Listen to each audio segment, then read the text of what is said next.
I want to welcome our good friend Chris Jones, who we actually met relatively recently. Chris lives on and has a group on Vancouver Island in British Columbia, one of the most beautiful places in the world, and has recently become his Zen Peacemakers affiliate. And we couldn't be more thrilled. And we're even more thrilled yet that Chris agreed to offer his really, I mean, with the chat that we had, Chris is offering us his heart. He'll be talking about trees and things, but he's offering us his heart, and it's beautiful. So I'm gonna mute myself and pass over to Chris and say thank you very much, and we can go ahead and begin.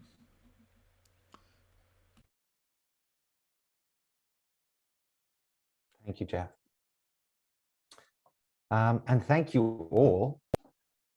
It's lovely to see some familiar faces. Always lovely to see familiar faces.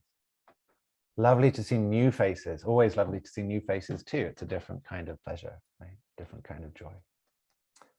So thank you all for sharing your presence. I'm just taking a moment to look around and see the people. It's much nicer when those little boxes have actual people in them, and I can feel that connection. So Doreen is smiling. That's making me very happy. Thank you, Doreen. Sarah's smiling. Okay, good. We have some smiles. So I love that there are so many people here, and I think Jeff was saying that many people have signed up who sadly couldn't actually be here. So hopefully they'll get to see the recording later. And it's fantastic for me. I think that a topic like this brings out such tenderness in people quite often, and very many very beautiful stories. I think Jeff said at the start here that the things that I want to talk to you about tonight are really about my heart, and I think that's true. But I think this stuff gets to the heart of everyone today. And I think one of the things that I've discovered, to the extent I've really discovered anything, I think over the last few years engaging with this work, is that almost everyone that I encounter at the moment, whether it's at the top of their consciousness or not, are feeling some sort of grief about the environment around them. That you don't have to dig very far with many people to find it. And that's not to say that we need to dig and find it. Right? Some people don't need to bring that to the fore, but it's often there. And so, you know, in meetings like this, it's lovely to get a chance to hear from people and their experiences with the natural world around them, and how grief features, how it arises, whether it does, and what that grief might give to them, might give to us, what the gifts are that are hidden in that grief. So that's really where I'm heading today. What I want to do, if it's okay with you, I'm going to give you a sense of expectations in terms of how this meeting will go, in case you're one of those people who's very anxious about, you know, whether you have to make notes or whether I'm going to give you a quiz. None of those things are going to happen. It's going to be totally fine. I'd like to start by acknowledging where I am. And that's going to take me about a year and a half of constant talking to let you know exactly where I am. And then I'm going to pause and ask you where you are. And I think if we have about the number of people at that point that we have now, we might let everybody, at least everyone who wants to, say a little bit about who they are and where they are and how those two things intersect. If we get more people, then we might just do a few, a kind of random assortment. But it would be nice if we have a group this size that everybody who wants to gets to throw something into our pot. And then what I want to do after that is explain a little bit about this project that I've been running, the Dharma of Trees project, which is a chaplaincy presence here, an eco-chaplaincy presence here on Vancouver Island. So I have a few little stories from the last couple of years that I can share with you to give you a sense of what the work has been, and hopefully a sense of whether, enough of a sense of what it's been to give you a sense of whether it'll be helpful for you. And I would love to know if you have experiences that you want to share, because, you know, that's going to be so enriching for everyone, I think, here this evening. So does that sound okay? Does that sound like a plan that you can live with? Okay. Oh, a thumbs up from Dan and Julie. Okay, I'm happy. Thank you. Big smile from Dawn. Okay, so I'm in Canada, as Jeff said, and here in Canada, it's become this kind of rote thing that lots of people do at the start of public presentations, where they give a territorial acknowledgement. And it's partly in the wake of the Truth and Reconciliation Commission that some of you will be aware of, especially if you're in Canada.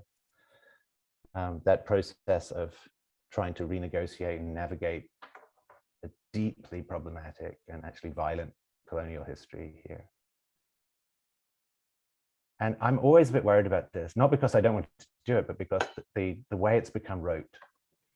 Like sometimes it comes out with a kind of set phrases, together with, you know, directions to the bathroom or something. Right? I'd like to acknowledge that this is the territories of the Lekwungen peoples, and the exits are here if you come to this kind of announcement, and I don't like it.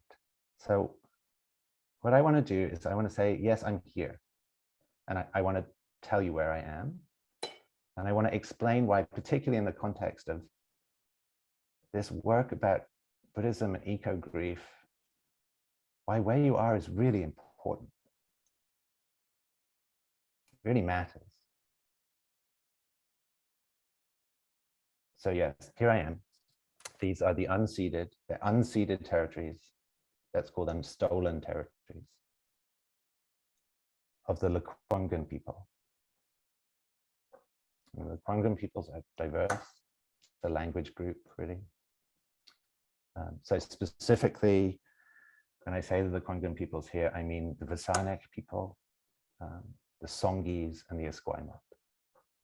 And they've been here, their culture and their people have been here thousands of years, much longer than this person has been. I've been here for about 5 years. I came in 2016. I moved here from the Netherlands. I'm not Dutch, as you can probably tell from my accent. I'm English. So I was born in England, got to the Netherlands via Japan. I lived in Japan for a while. Moved to the Netherlands, was teaching at a university in the Netherlands, and then came here in 2016. And what did I find when I got here? I found Gary Oaks. There are Gary Oaks right out there. If I look that way, they're outside the window. They're amazing trees. You have to kind of do all this strange, I say strange, I don't mean that disparagingly, but to me it's strange because I'm from England, and in England we don't really have nature anymore. So you have to do all these practices where you have to sort of burn out the ground around Gary Oaks in order for the soil to become fertile for them to reproduce. So we've got Gary Oaks, we've got arbutus trees. Some of you won't know what arbutus trees are, but they're absolutely fantastic, and we're going to come back to them later. They're really important. Arbutus trees, broadleaf maples. We've got quaking aspens, just beautiful trees. Cottonwoods, Pacific dogwoods, all kinds of, I mean, the trees are amazing. We've got black bears. Like when I go for a walk in the morning, on the hill just over that way. So Gary Oaks are that way. Hill over there, black bears, cougars, deer, raccoons, of course. What else are there? Squirrels, otters. A little bit further down is the ocean. So there we've got seals, orca whales. Of course, there are dogs everywhere. Bats, lots of bats. Bats with rabies, not such good bats, those ones. Eagles, owls. Oh, the owls. So we have these owls called barred owls. Do you guys have barred owls? So barred owls are these, yeah, okay, thank you, Jerry. Barred owls are these owls that in the middle of the night sound like they're a group of monkeys sitting outside your window, kind of yelling at each other. They make the most astonishing noise. I'd never heard of them before I came here. Barred owls, those tiny little, the adorable little Western screech owls. And then hummingbirds. Oh my God. And then snakes. What else? Wall lizards. I mean, spiders, ants. Ants. We have lots of ants. Yeah, lots of ants. Not as many bees as we might like, but lots of ants. And I think there's only one mosquito on the whole island, but it's this magical mosquito that manages to be everywhere at once, but never where you want it to be. It's kind of this astonishing mosquito. But you know what? Sometimes I go out for a walk and I don't notice any of those things at all.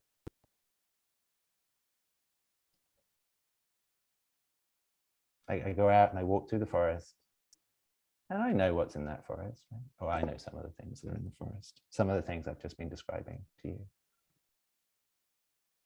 And I get back from that walk and I've not noticed any of those things.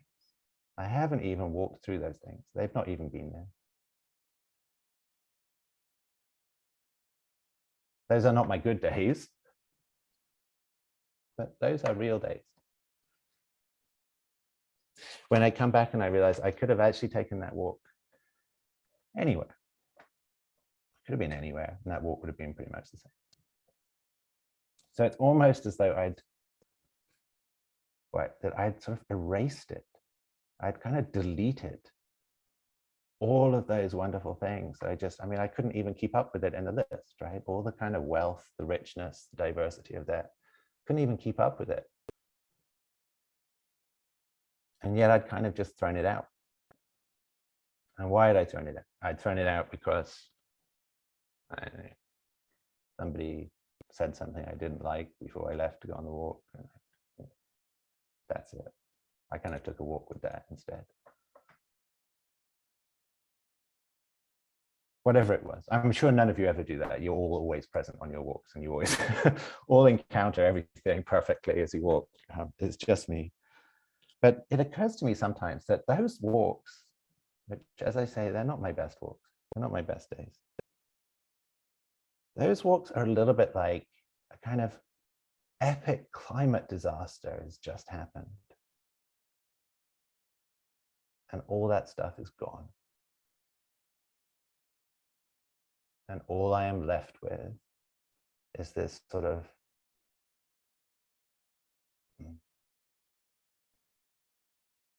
this desolation.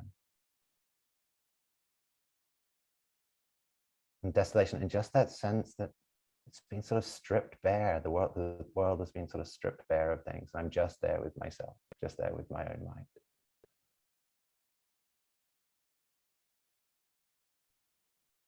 So, sometimes people ask what it would be like to be living through climate disaster. And I wonder actually if most of us live through it every time we walk down the street to the shop. We just don't notice. And not noticing seems to be part of the problem. So as I say, they're not my best days. On better days, when I go outside and I take those walks, and I might have a dog or two at that point, those help. There's that wonderful sense, and I have this wonderful sense with a dog that I'm tethered, right? The dog is on a leash, but I am tethered to the world through that leash to that dog. Because the dog is really there in the world, right? The dog's really there in the forest. And so I can sort of literally tie myself to this dog and it can take me into the world. So on those good walks, I'm sort of, I'm immersed, I'm entangled, maybe. I'm kind of planted, held. I'm flowing, maybe blowing in the breeze. Breeze blows me through the forest. I'm nourished by the rain, warmed by the sun. So some days I am really, I'm really here rather than somewhere else. I'm really here on these unceded territories of the Lekwungen people, which are rich with footprints of ancestors and animals, heritage. And on those days, what is my feeling? That's not a desolate day, that's a grateful day, right?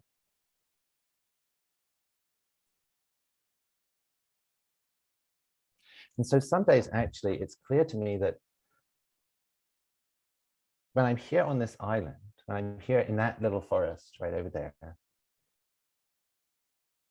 that I'm somebody different from the person I am when I'm anywhere else.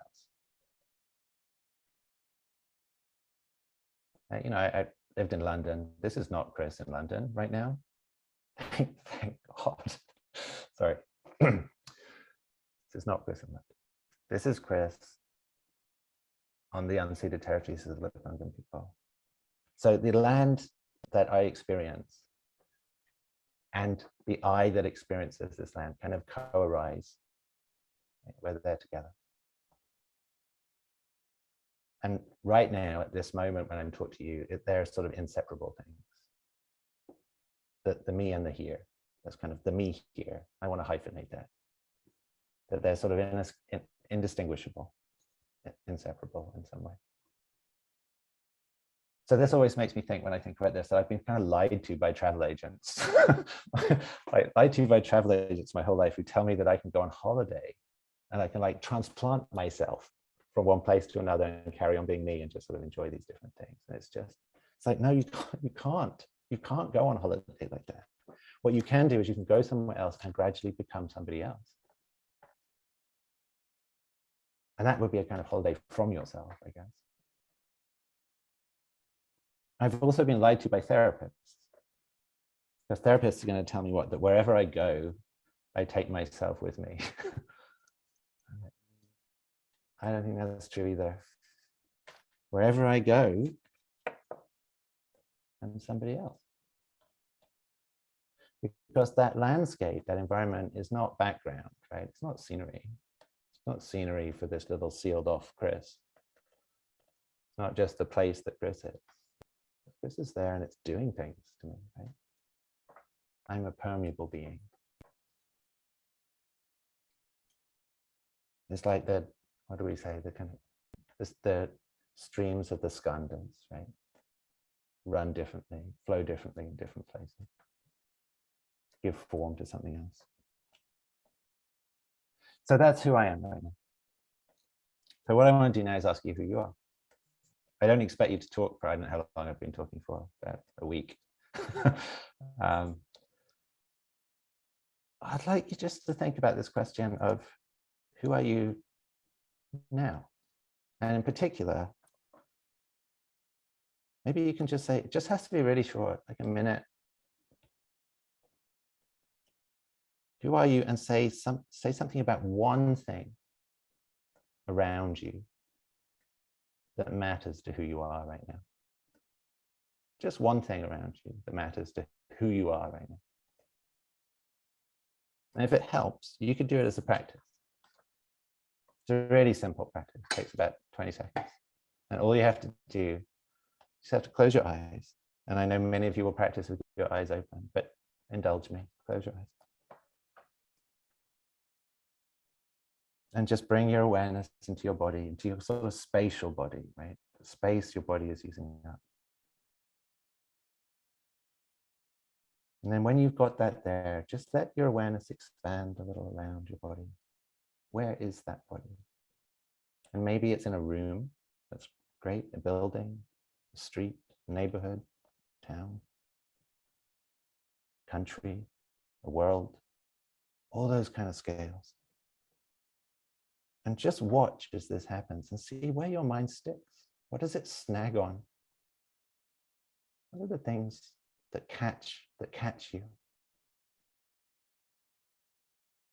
What are the things that are in your mind right now? And just take note and bring them back and tell us what they are. Really simple. So for me, for instance, I would say, hi, I'm Chris. My attention was caught by a little baby maple tree that I planted in the garden this summer because I found it ripped out of the ground on a forest path.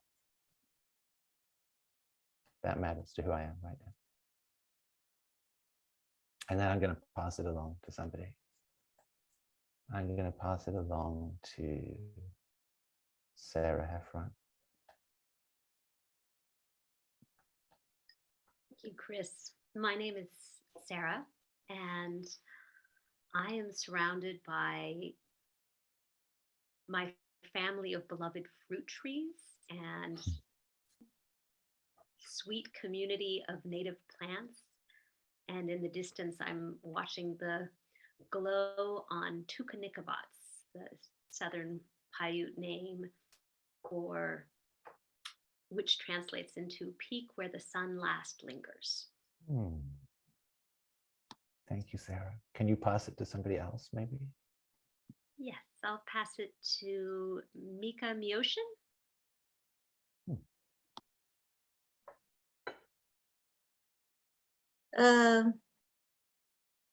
I'm surrounded by huge cacti of Yavapai and Maricopa nations. Yes. I pass it to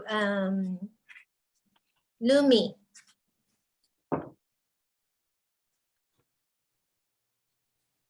Thank you, Mioshin. I am West Mountain walking.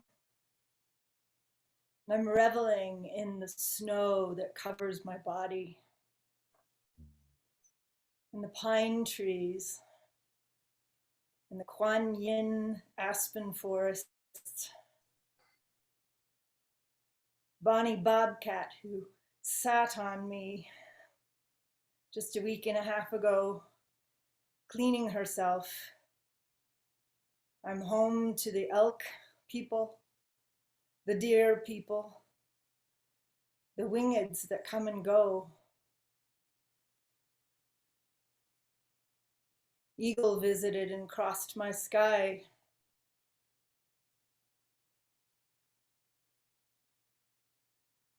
I see the footprints of those who walked before, the bear,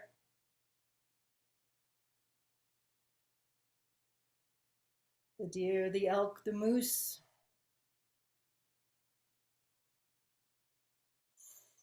And I feel the sun today, warm on the snow that covers my body.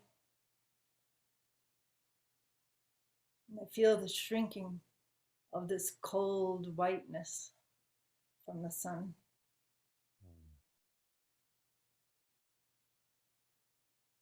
I feel the sleeping mycelium under the roots of the trees.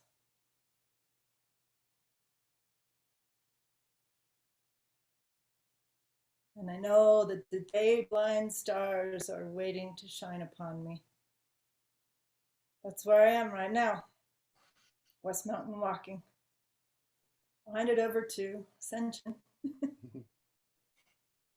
Thank you. So during the exercise, my attention was snagged by many of the things Lumi just spoke of, but especially the snow-frosted forest that surrounds us on the mountain where we live. And my thoughts go to the one particular bird, the stellar jay, which likes to visit every day, and it's kind of a trickster. It's kind of a punk. It has a little mohawk, and it's blue, and it imitates other birds, and it can create the hawk's sound to try to scare off the other birds when it's found some food to eat.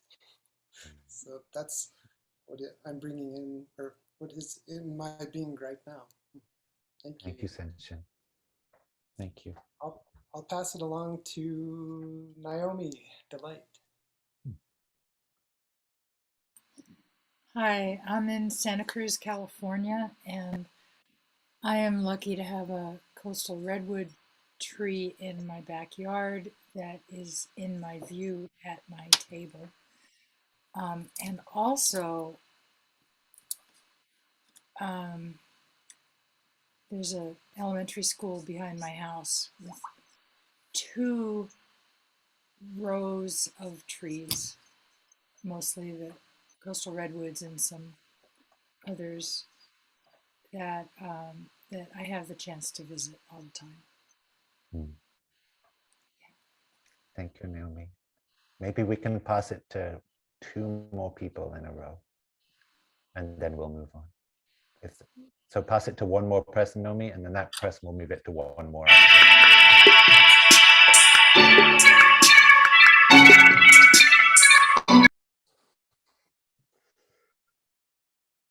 That was intriguing little interlude. Is that a mindfulness bell?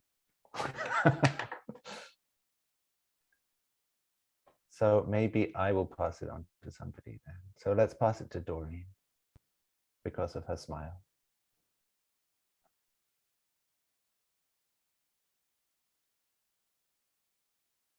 You have to unmute yourself. Yeah.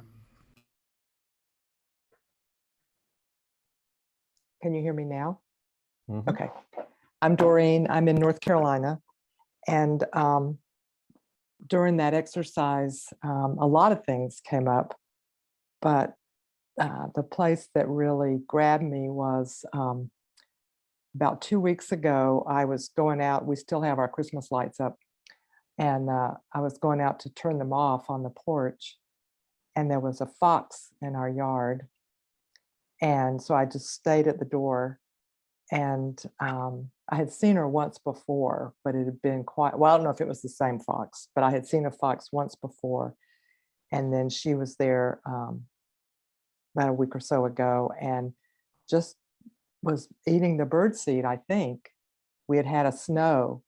And then I just kept watching, and she walked up toward the porch and just looked up and then just turned and walked away. And it just, it was magical. And I'm very grateful that in the midst of everything else that's going on, that I have a fox that comes to visit. Thank you, And Doreen. I'll pass it to Sally Rothman.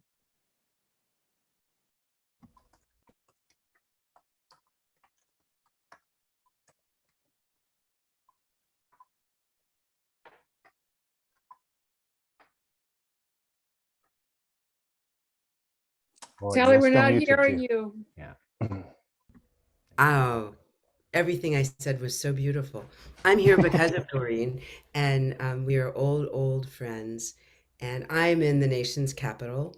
And what came up for me during the exercise was unexpected. I was thinking about the drive I have on my way to whatever errands I need to run and appointments I'm going to.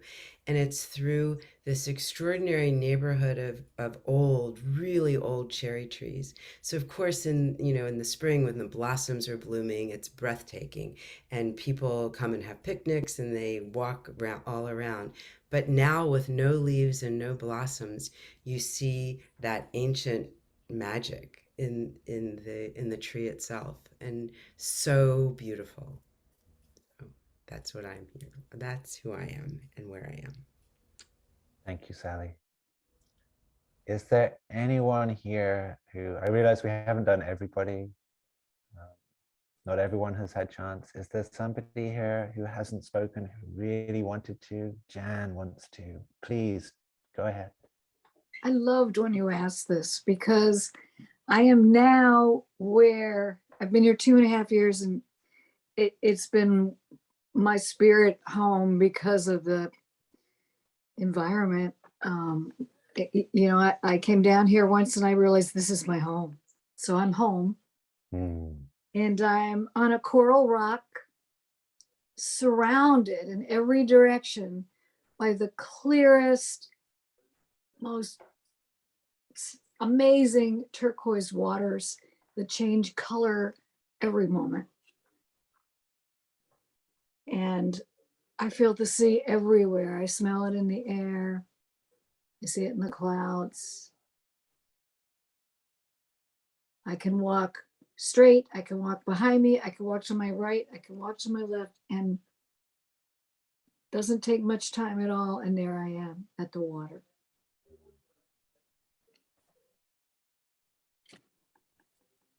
Thank you, Jen. So what about anyone else? Is there somebody else with something they need to share, they want to share? Anyone feeling a little bit disappointed that we didn't pick them? Okay. Okay, then we'll move on. Thank you so much for sharing those stories. Very beautiful. So I think the reason that I wanted to do that at the start, and I know it probably doesn't feel like the start to you, you probably feel like we've been here hours already. But for me, this is what a territorial acknowledgement should look like, should feel like. Right? A sense of not only gratitude for where we are, but gratitude on the basis that we know where we are. That we can feel it through. So, okay, having thought about where we are in geography or in the environment, however we want to call that, and acknowledging immediately, at least for me, my sort of privilege of being able to live and learn and work here on these territories. I also want to acknowledge another kind of location, and this kind of location is just as important. And it's my place in a tradition or traditions, I guess. My place in a sangha or sanghas.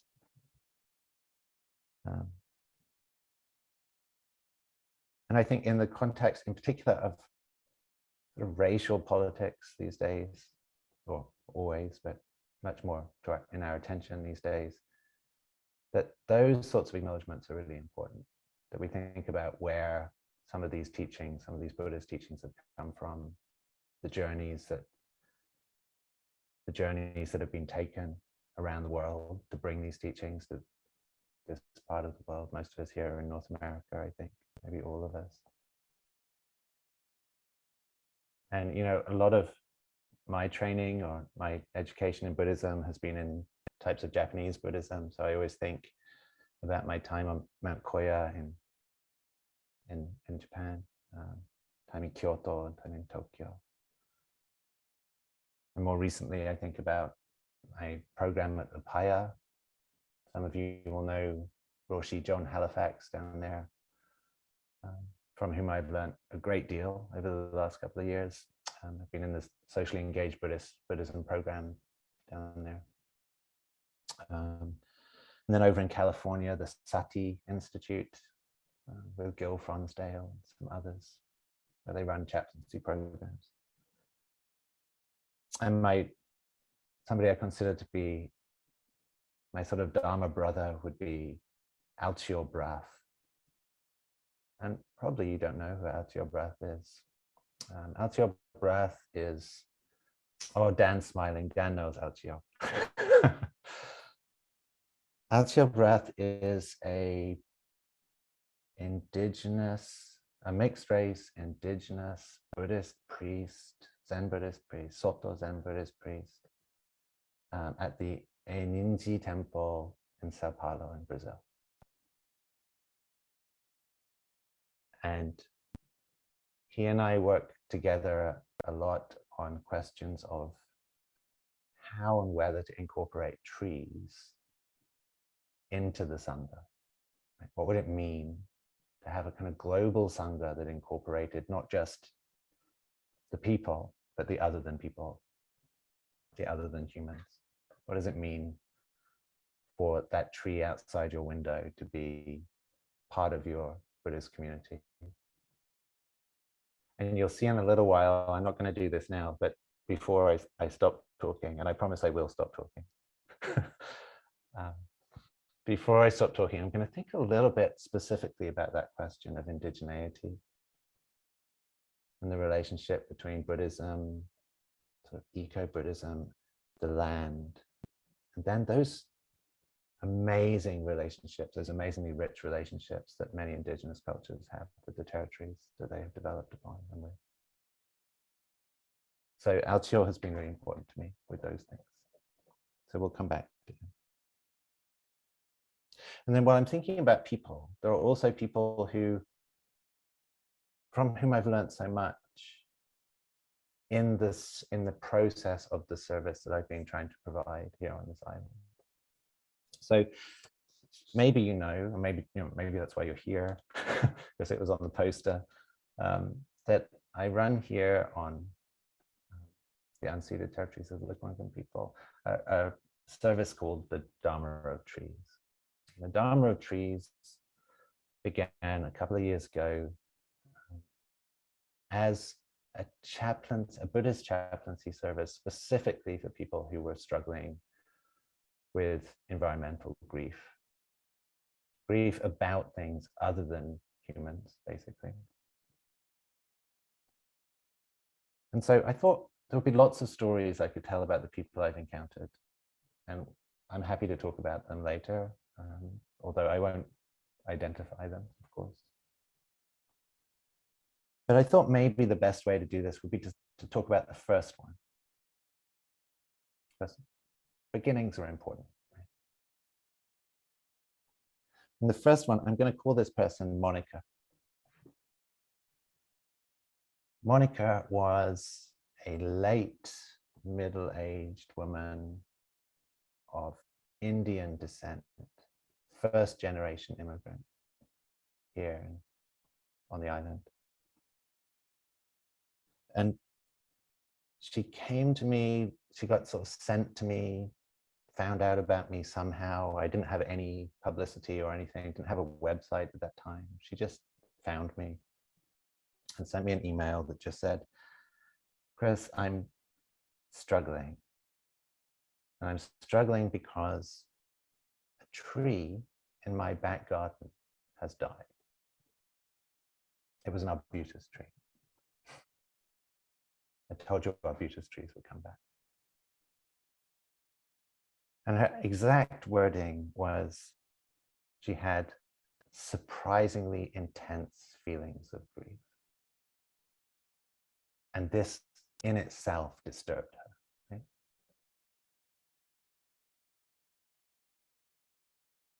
So I went to see her, not knowing exactly what was going to happen with this. I went to see her. She let me into her garden, and we sat in the garden. And there in the garden, I simply asked her to tell me about the tree.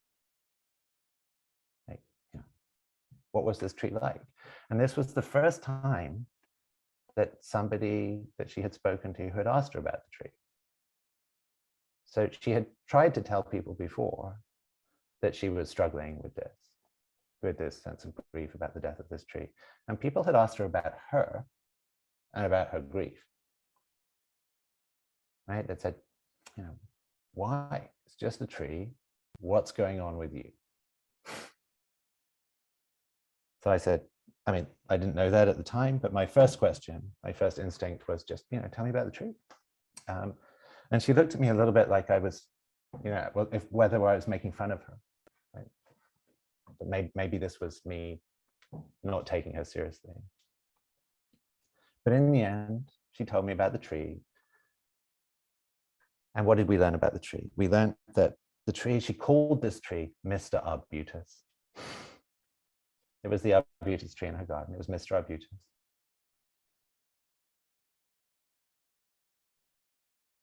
She had found this tree when she first moved to Canada. It was the first time she'd ever seen an arbutus tree. And arbutus trees look weird to people who've never seen arbutus trees before, because arbutus trees they're kind of this really rich red color tree. And they grow only in this part of the world, just on the west coast, the Pacific Northwest, and actually predominantly here on Vancouver Island, They have to be within, I think, 8 miles of the coast, because it's something about the presence of salty water in the air that's important to them. I don't really understand. And they've got this kind of red bark. They're broadleaf, but they're evergreen. The red bark eventually, sometimes just through the abrasion of the air, starts to peel off these trees.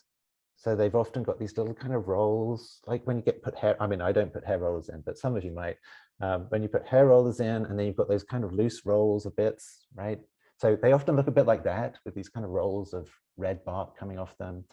And underneath the red bark is this really smooth, really hard, kind of pistachio wood.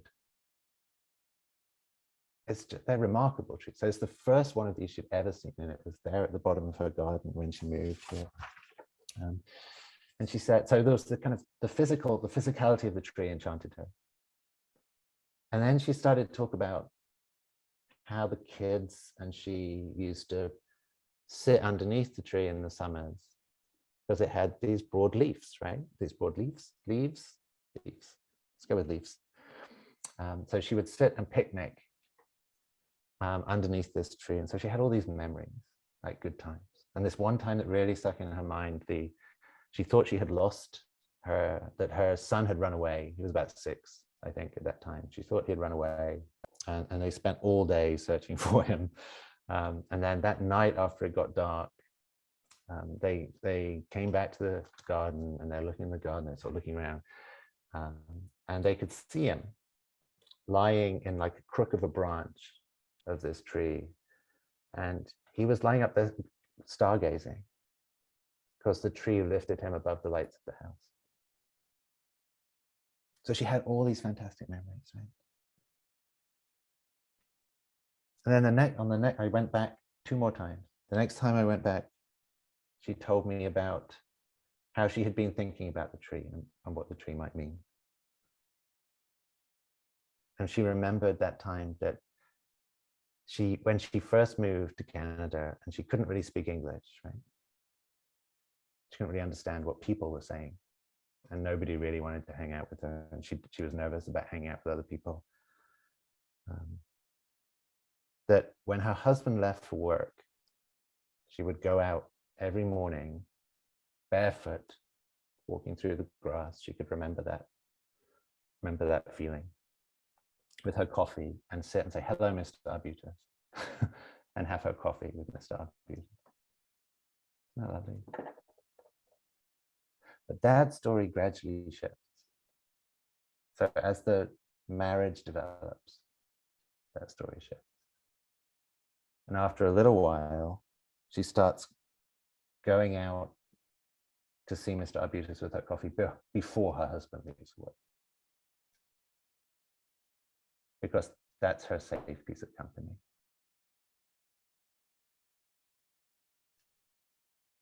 And then one time she comes back, she's been away, she went back to India to see her mother. Her mother was dying. And she came back home, and her husband had cut a branch off Mr. Arbutus. And she didn't know why. Didn't make sense to her.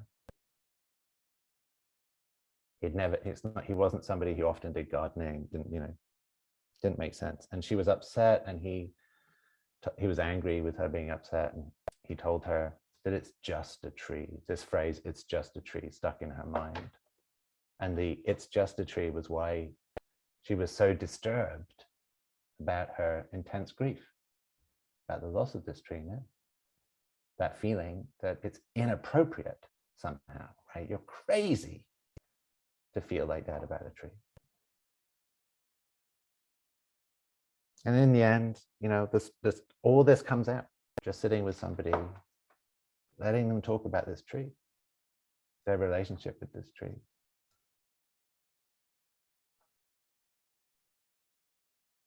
And in the end, what transpires is that she leaves her husband.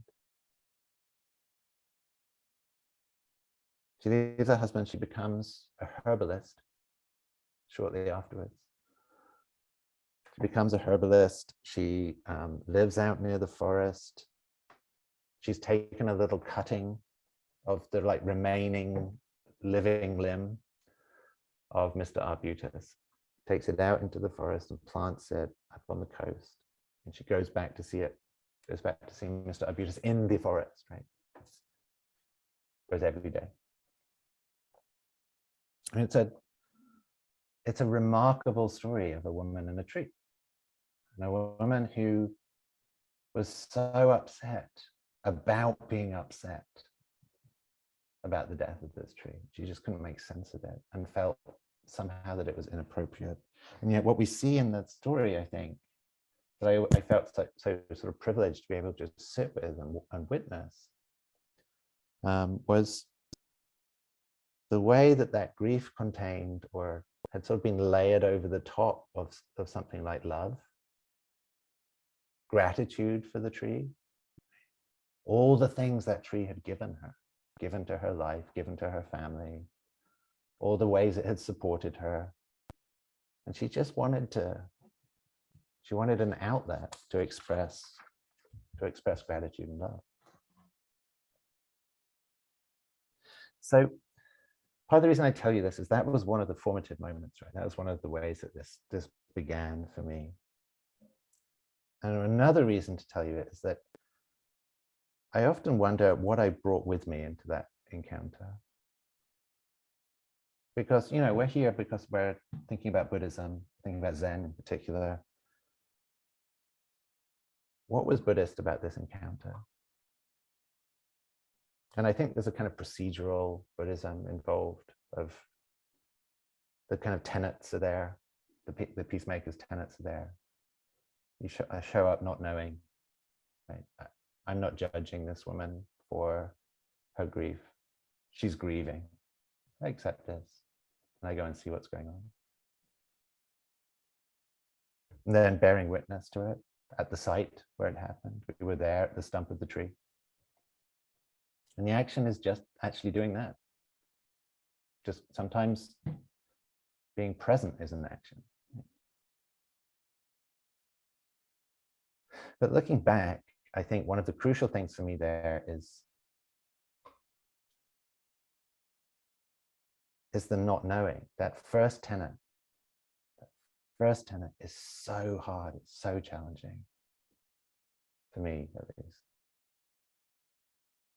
And I think what I realized when I look back is I took things with me, and I think I took 3 things with me in particular, 3 teachings with me. And actually we talked, Monica and I, about these things. One of them was a little piece from Viktor Frankl, not a noted Buddhist. One of them was a letter that a 13th century Japanese monk wrote to an island. And one of them was Thich Nhat Hanh. And I think, you know, we pause now and just hold tight for a moment.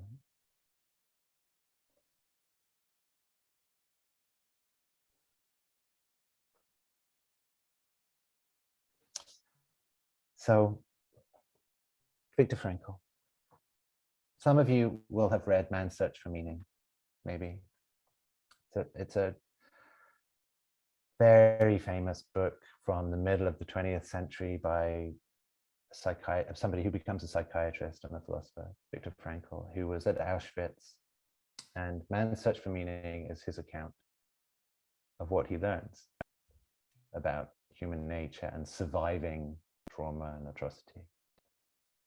It's a remarkable book. It's very short. If you've not read it, I thoroughly recommend reading Man's Search for Meaning.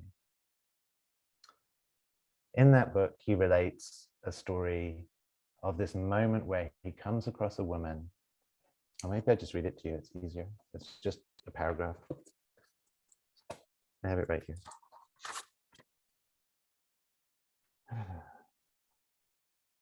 He says, "This is a simple story. There's little to tell, and it may sound like I've invented it, but to me, it seems like a poem.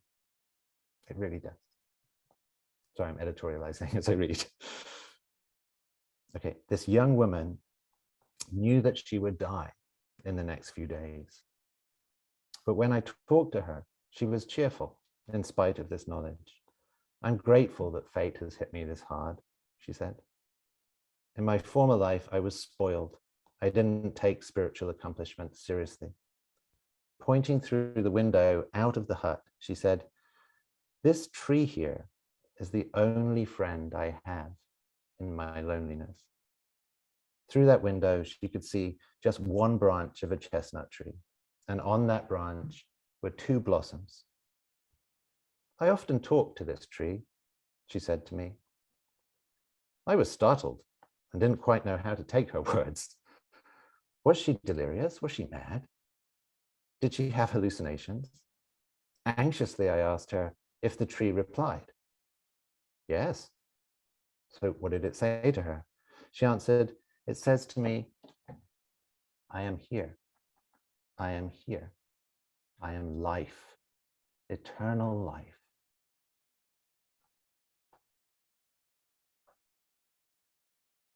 Isn't that amazing? Just a tree. And yeah, that tree is life itself. It's hope. It's resilience. Made somebody, what does he say? Cheerful, knowing she's going to die the next day.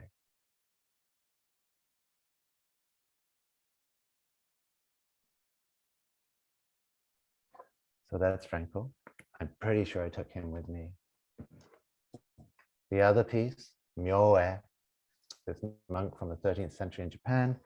He's not a Zen monk, I apologize. He's a Shingon monk. He wrote this letter. It's very short. I have like a little couple of snippets I want to read to you. But basically, he goes to an island that is fantastic. The name of the island is Karma Island, which I just love. Goes to visit Karma Island one summer. And then when he returns, he gets very anxious because he's not heard from the island since he left. Right? It's like, you know, we hung out, we had a good time. It's like, dude, why didn't you write to me? I gave you my number. So he doesn't hear from him. So he writes a letter and he gets his assistant to travel back to the island, to stand in the middle of the island and to yell out to the island that here is a letter from the monk Myoe, who you met last year, and then just puts it on the ground and leaves. It's great. So the letter starts. I'm not going to read the whole letter because you can go read it. It's very easy to find. Dear Mr. Island, how have you been since the last time I saw you? After I returned from visiting you, I've neither received any message from you and nor have I sent any greetings to you. So it begins with this. I mean, it's wonderful, right? Just absolutely treating this island like it's his buddy. I'm going to skip ahead. Even as I speak to you, tears are filling my eyes. Though so much time has passed since I saw you so long ago, I can never forget the memory of how much fun I had playing on your island shores. I am filled with a great longing for you in my heart, and I take no delight in passing time without having the time to see you. And then there's this large cherry tree that I remember so fondly. There are times I so want to send a letter to that tree to ask how it's doing, but I'm afraid that people will say I'm crazy to send a letter to a tree that cannot reply. It's okay to write to the island, not to the tree, apparently. But that's that people are going to think I'm crazy. The surprisingly intense feeling of grief making Monica feel very uncomfortable. Viktor Frankl wondering if that woman was having hallucinations because she's talking to the tree, because it's her only friend.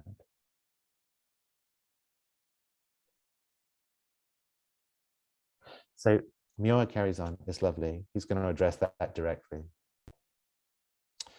So though I think of doing it, writing to this tree, I refrain in deference to the custom of an irrational world. So the world is irrational for thinking he's crazy to write to the tree. Really, those who think a letter to a tree is crazy are just not our friends. They don't love us. I can love that tree. Having visited you and carried out my religious practice with you as I wanted to do, I'm firmly convinced that you, more than any other wonderful person, are truly my interesting and enjoyable friend. Having observed the ways of the world for some time now, I think it's suitable that there were those in the past, this is lovely, who would follow the custom of digging a hole in the ground and speaking into it, speaking to the earth. Nobody does this anymore, but we all yearn for it.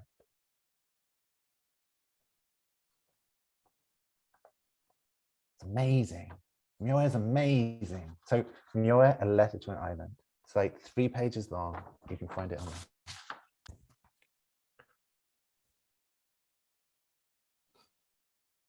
Okay, so Frankel, Myoe. And then can I read you a little bit of Thich Nhat Hanh that I wanted to read to you? Okay. So the piece of Thich Nhat Hanh I wanted to read to you is from his commentary on the Heart Sutta.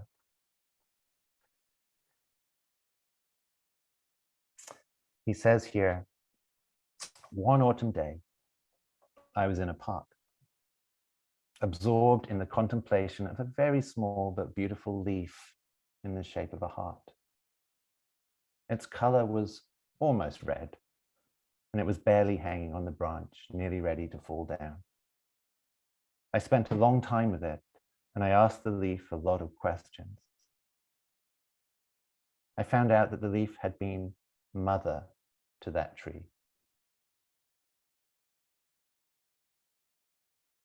Usually we think that a tree is the mother and the leaves are just the children. But as I looked at the leaf, I saw that the leaf is also a mother to that tree.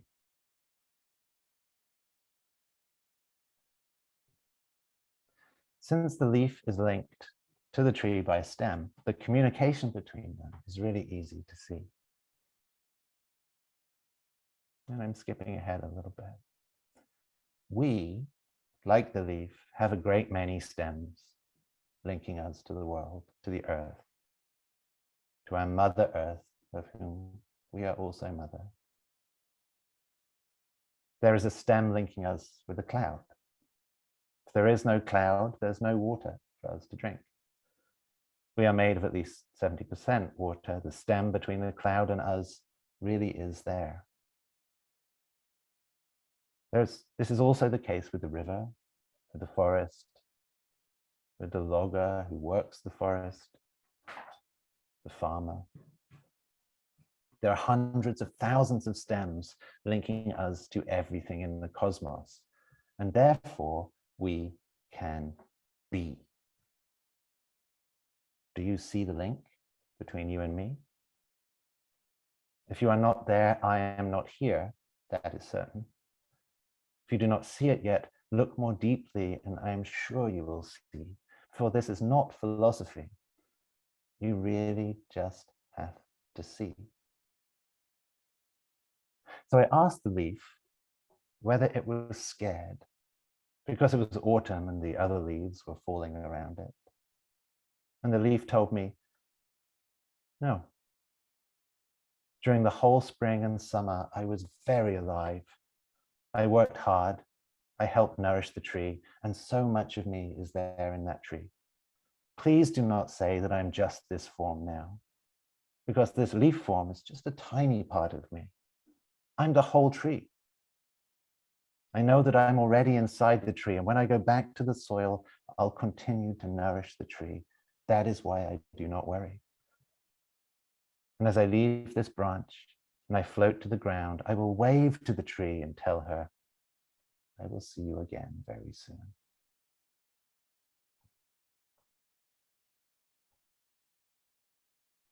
That little piece from Thai ends with 3 lines that I also want to share with you in memoriam of Thai. it seems appropriate. Tomorrow I will continue to be. But you will have to be very attentive to see me. I will be a flower or a leaf. I will be in these forms and I will say hello to you.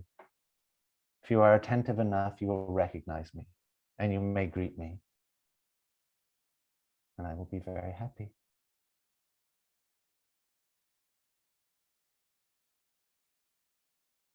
I can just imagine his little smile with, I will be very happy, can't you?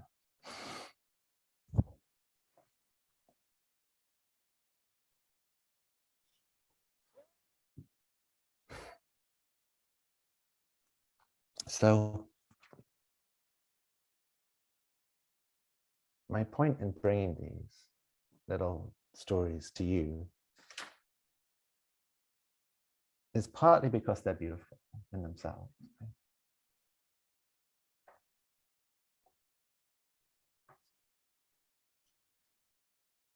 Partly because they were there with me when I was sitting with Monica in this work. But I think also I'm very much aware, thinking back to that not knowing, very much aware that I think these things are really beautiful. I am bringing these with me.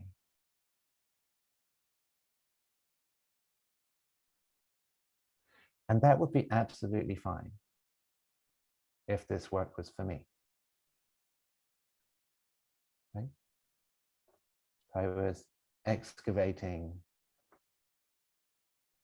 teachings about being with trees, being in nature, that helped me deal with my grief. They do that too. But one thing that I'm conscious of is that this is supposed to be a service for other people. And the fact that I think this is beautiful doesn't mean that it's beautiful for them. And that assumption is already messing with that first tenet, with the not knowing. Because I'm told, and this is kind of crazy, that other people are like not me, right? That they're different from me in some way. So part of the challenge for me, and I promised I would come back to this, and then I also promised I would stop speaking. I promise I will do that. Part of the challenge for me around this piece and this work on this island here in particular has been, and you might not have noticed this yet, but I'm a white man. I'm a white cisgendered man with a British accent who's been, privileged enough to go to some really good schools, to live in a bunch of different countries around the world. I bring a lot of baggage, bring a lot of stuff to this little island where I've settled. And one of the challenges then is that, I've also brought those three teachings. That's part of what I brought here. That's not from here. And this island, as I said right at the start, is unceded territory of the Lekwungen peoples, the Wasaneks, the Esquimalt, the Somgis nations. They've been on this land centuries, millennia, and they have a really deep, intimate, compassionate, caring relationship with the land. Stewards of the land. That stewardship has been so important. And they've been subjected to all kinds of settlers and colonizers who've come, sometimes in a very well-meaning way, and tried to tell them how it would be better to look after their wildlife, their nature, how to log their forests. We have a lot of that going on this island right now. Lots of grief around that on all sides. I had the singular experience of sitting on the same day with protesters from Fairy Creek who were protesting against the logging. with the loggers at Fairy Creek, who were utterly distraught about the damage that was being done and about how they were hurting people as well as the trees. And with the First Nations, some people from the First Nations in that area who were just horrified, actually, that the protesters were there, protesting on their behalf, when actually they kind of, at least this group, kind of just wanted to sell the trees. They needed the money.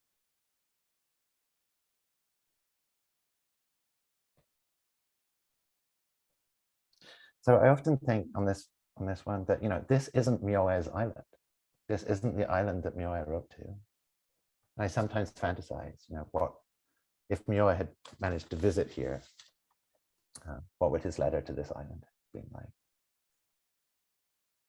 So on this one, I just want to end with a little story about an encounter I had with an Indigenous family who, and this is really a story about that first tenant, I think.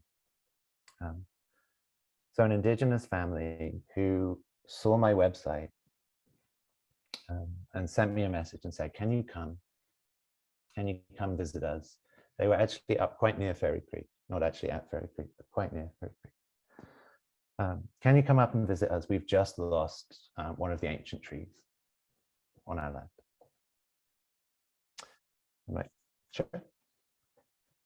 So I drive up and find the family in this little clearing, and there's like a burnt out stump of a tree in the middle. It had, I gather in the end, it had been struck by lightning at some point, and it had been kind of shattered. So there were bits of it all over the place. And it probably not super recently, because you could already see that there was like moss on some bits and little mushrooms were beginning to grow, because the forest here is really fertile, really fecund. And so the family, and it was grandchildren to grandfather, with kind of older children in the middle. It's like a large extended family sitting around, singing, telling stories about all the times they had been there with that tree. Right? It was really moving, very happy, very happy. And then they asked me to say something. Like, can you say a few words and lead us in a practice? And I just sort of, I couldn't quite know how to do this. So this wasn't a kind of settled, calm, not knowing of the kind that we're all supposed to sit in and cultivate. This was like a, oh, what do I do now kind of moment. And then, you know, pause. And I asked them, said, you know, before I do this, how do you feel about this loss? And they looked at me like I was crazy. Like the question was just crazy in that context.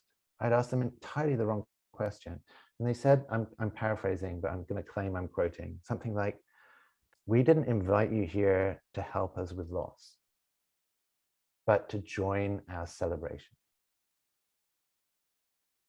Didn't invite you here to help us with loss, but to join a celebration. And I was very confused. Like, what is going on?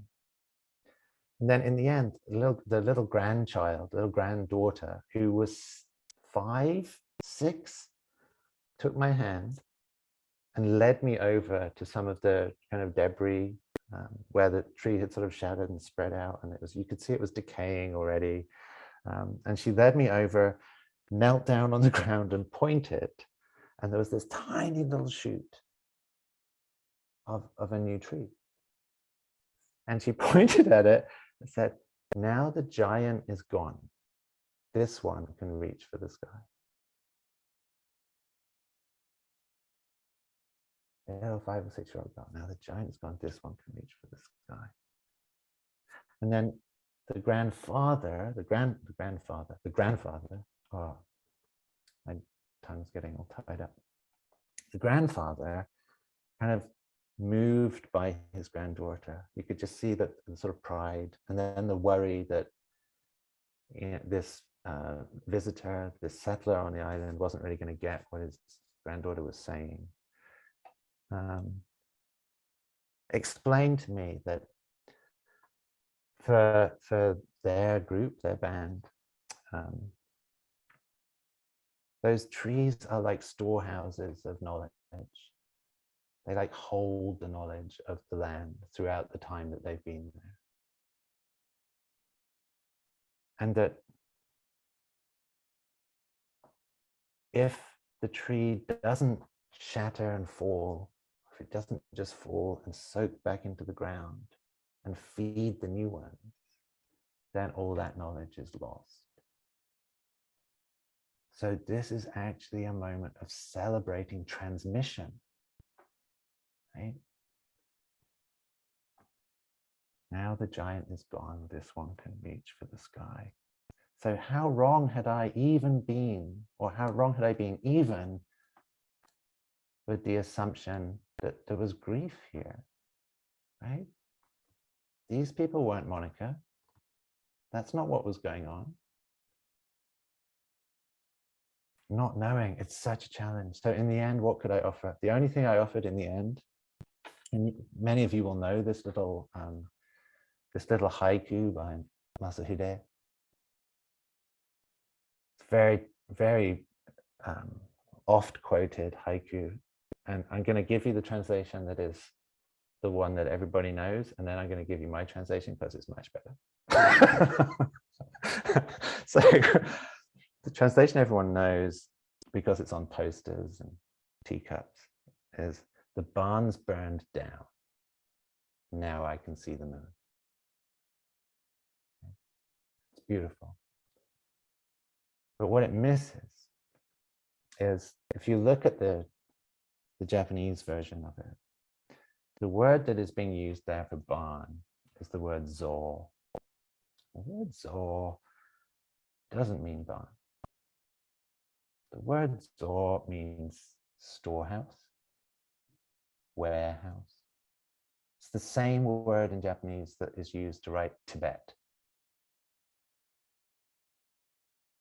It's the same word that is used when we talk about the storehouse of the Dharma. And we talk about storehouse consciousness. So the only thing I could do for this family is, since their tree was the storehouse of their wisdom, the wisdom of the land, as I read, the storehouse has burned down, and now with nothing to obscure it, we can see the moon.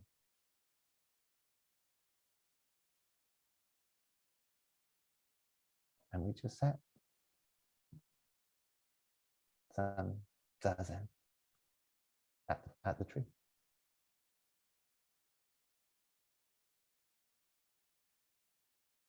And I think I will stop that. I think I've talked way more than I wanted to. Nobody made me shut up, so that's probably why. Chris, I'm so sorry. Thank you, Chris. He was a wonderful guest tonight. I feel that one thing that you're really doing is giving roots to where not knowing that first tenet can come from. And I really feel that it's a difficult thing with such a global issue and when you talked about digging a hole and speaking into the hole, I actually wanted to listen more than speak. And if I can share, if I walked a few blocks in this direction, and maybe I should have shared earlier, but this really helped me because if I walk a few blocks up in this direction, I come to a field that overlooks, and I can see the Rocky Mountains. And on the trail, one half is this beautiful golden burned field that fires came through. I live in Louisville, Colorado, and the fires just it's a beautiful image. But on this side of the trail is devastating neighborhoods and houses. And I feel like such a dichotomy of experience. And now I want to go out and I want to dig a hole and listen and see how to incorporate those two. I feel what you presented here can help me a lot with that. So thank you very much. Yeah. Thank you, Jordan. And I hope you go do it. Go dig the hole. Yeah. Yeah. Thank We you. have at least 20 minutes. And so let's, if anybody has anything they want to say, let's open up for Q&A. Is that okay, Chris? Yeah, of course. Yeah. More than happy.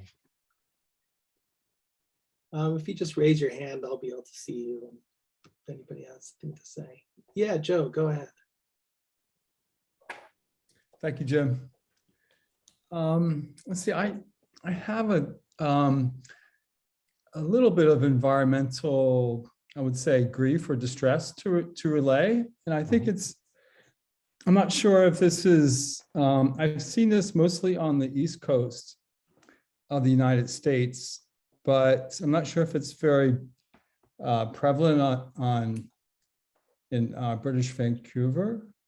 But I often see on the edge of a forest where the trees are being attacked by ivy, and to the point where the ivy will destroy a tree, will just bring down, a fully grown, mature tree over time. And I can't say that this is, well, I don't know if this is sort of has some ecological benefit to this forest, but it doesn't seem to be. It's almost like the erosion of the structure of this forest by this invasive species called ivy. And it's almost like the coastline that's, eroded by the wind and the wave action. Although in this case with the ivy, the ivy's more, tenacious and insidious. It's ingenious the way it sort of overtakes a tree. It really is. I'm not sure if you've ever seen it happen, but it takes place over a couple seasons. It doesn't take long. It's for me, it causes some distress because, like I say, I don't see any benefit to the forest as a whole. And I think it's almost like a manifestation of the ivy taking advantage or manipulating a weakness that man has sort of introduced to the forest. And so I just wanted to relate that. I think I see it everywhere I go when I walk. I see, on any given walk, hundreds of examples of this, where a given tree is under attack. And you almost I almost feel motivated to start cutting back the ivy. That's a crazy thought because it's like, there's probably, I don't know, miles and miles and miles of ivy in a small forest, attacking a forest. So I just wanted to pass this along. I guess this fits in between the two stories, the two Native American stories. So,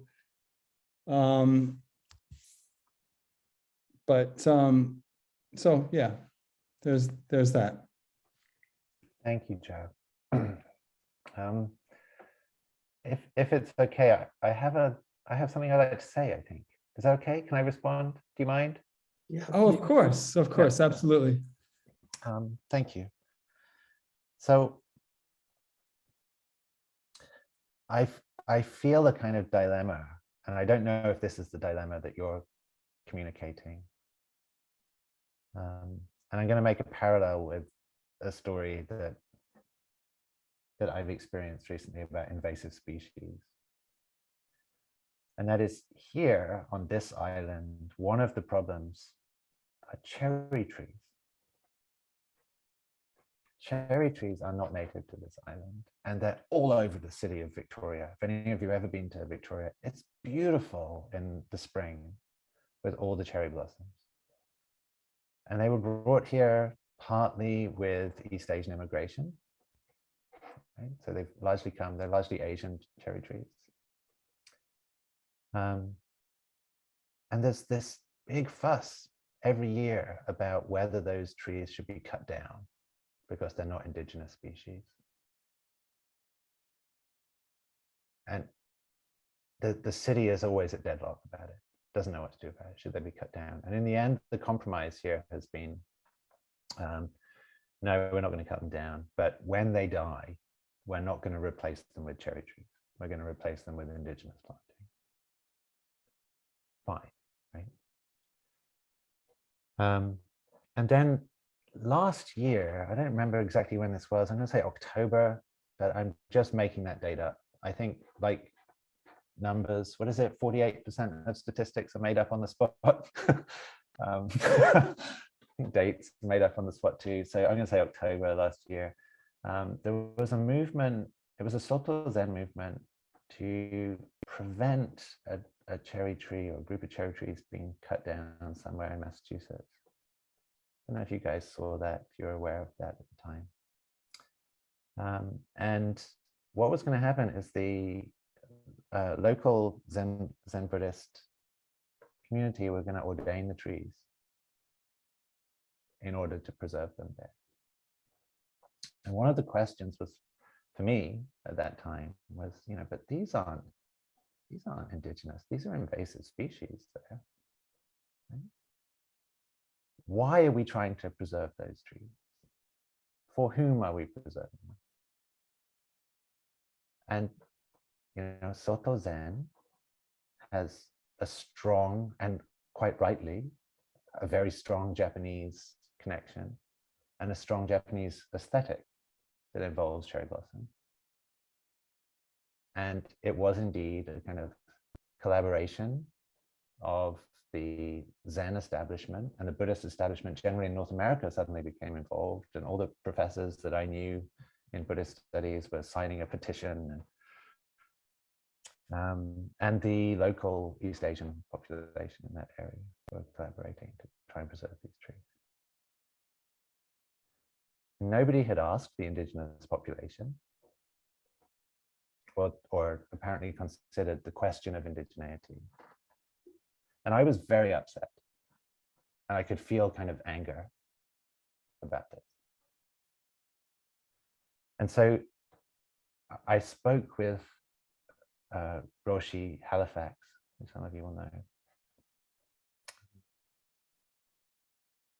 And she said something to me that just changed how I look at this entirely. And this is the point of my story, Joe, is that she said, but how would it be if you were the cherry tree? Like that cherry tree, it's not the cherry tree's fault that somebody brought it to a place where it wasn't welcome, where it was an alien, where it was going to be kind of mistreated and stuck in pavement and concreted in. It's not the cherry tree's fault, it doesn't belong. How, if that was you, how would you want to be treated? Okay? And that's kind of the ivy too. It's not the ivy's fault that it's there. It's not the ivy's fault that people planted it in the wrong places and it grew. It's just doing its thing.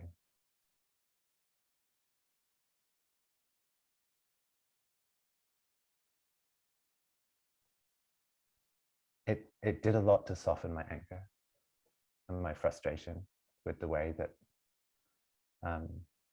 both with the way that invasive species invade and with the way that humans bless us, right? humans want to do something about it. Is that helpful, Joe? I don't know if that's helpful or not. Say something to me. Tell me I'm stupid. Thanks. I don't know.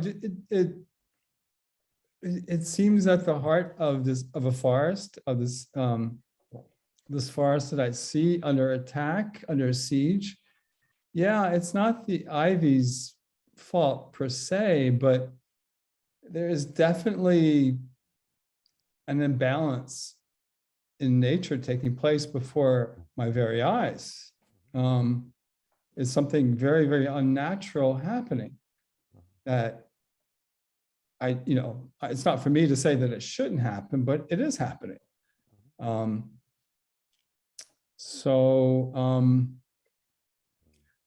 I still have that impulse to go start cutting down ivy. I want to raise like a little army of ivy cutters and just, send them into the forest to start hacking away at the ivy. But, it's of no avail, because it's not something that you could ever diminish at all. It would be impossible. No, but what a wonderful way for you to see how much you care about that forest, right? I mean, that's a tremendous gift of value there. That feeling of wanting to save it and the frustration of not being able to. There's a really rich feeling of compassion and care for the forest there that you've shared with us. So I'm grateful for it.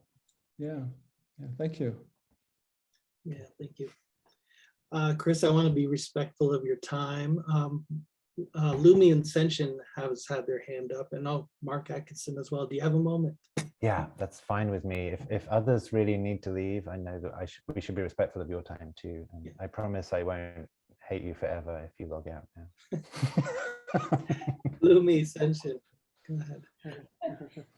Thank you, Chris, for this wonderful offering. I feel very moved and it's very meaningful.